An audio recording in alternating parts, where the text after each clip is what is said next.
Alright guys, meron akong i-unpack today. Isang package na dumating noong Wednesday. Ano na ngayon? Sunday. And i-unpack ko lang to. Galing to sa isang merch ng isang sikat na vlogger. Trucker vlogger na si Pinoy Trucker. So, in-order namin sa kanya to. Or doon sa doon sa printing shop na pinagkakatiwalaan niya. In-order namin to 2 weeks before or almost 3 weeks na pagkatapos na before na dumating to. So medyo matagal siya dumating. Pero it's okay kasi worth it din naman yung shipping niya. Mura lang yung shipping nila. 3 yung in-order namin. Sa merch niya, 2 sweatshirt at saka isang t-shirt na merch ni Pinoy Trucker. So ayan siya guys. Ito yung yung sender. Ito si Gerard Antonio. Ito isa yata to sa may-ari nung shop. And ito yung P Inc. P.Inc. Yan yung address nila dito guys. So from Winnipeg, Manitoba. Malayo talaga siya guys. Winnipeg from Winnipeg to North Carolina. Alright, buksan natin. Anong meron dito? Buti na lang hindi pa namin nabuksan kasi nung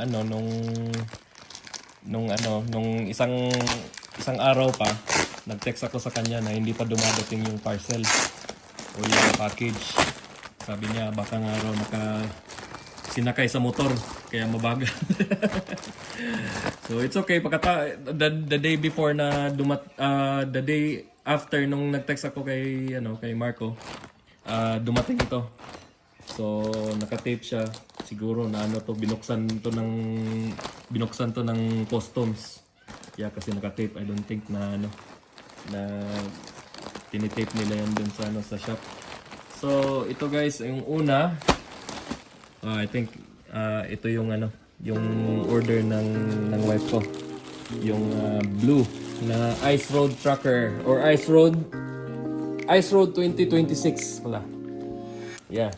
Ang ganda guys. Ooh, nice. Maganda yung pagkagawa. Actually 3 or 4 na yata siyang season sa Ice Road. Ngayon lang, first time lang kami nakabili nito ng merch niya sa Ice Road.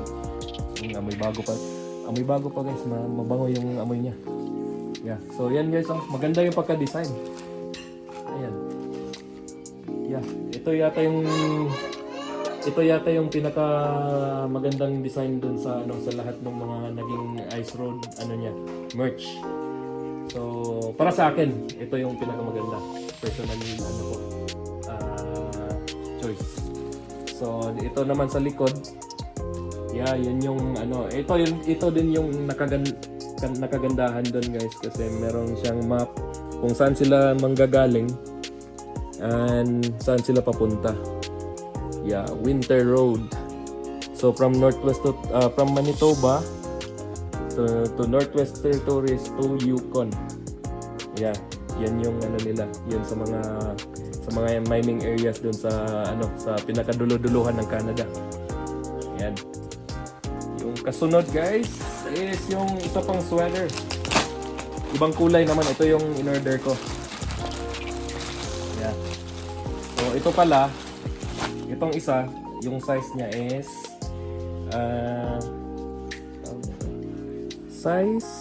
small. So sakto lang, kasya lang to sa babae katulad ng sa misis ko kasi medium siya sa mga pambabae. So small siya sa mga panlalaki. So ito guys, yung yung choice ko na color. Parang mas nagagandahan ko kasi ako dito kasi army green. Yan. Large size. I think this is large size. It's large size. Same design. Everything. dito sa likod at saka sa harap. Yan. Kasi wala pa akong ano, kasi meron na rin akong ganito dating kulay pero wala pa akong ganitong kulay. So, maganda siya guys sa army green.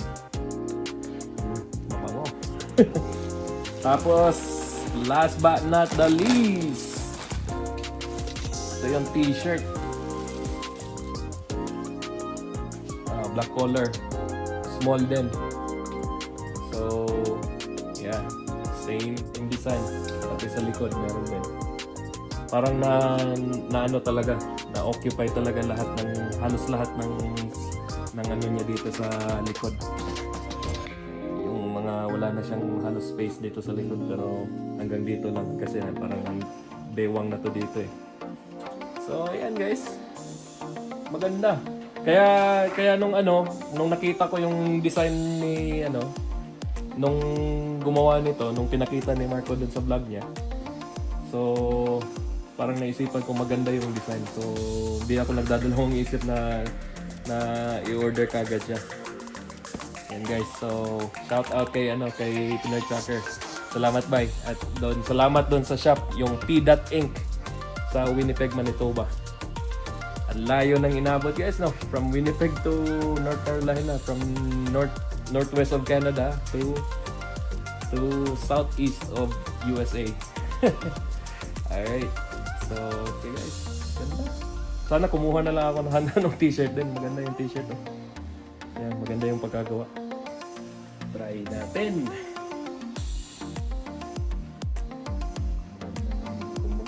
Magiging magandang lalaki tayo dito.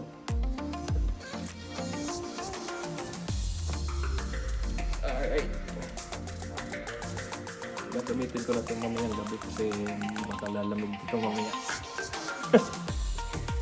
Ayan guys, fit na fit. Sakto lang talaga. Yan, saka maganda yung kulay. I like the color. Ayan guys, so ano ba yan? Tawag dito? Outfit check. Side check. Yan. Sa likod. Okay.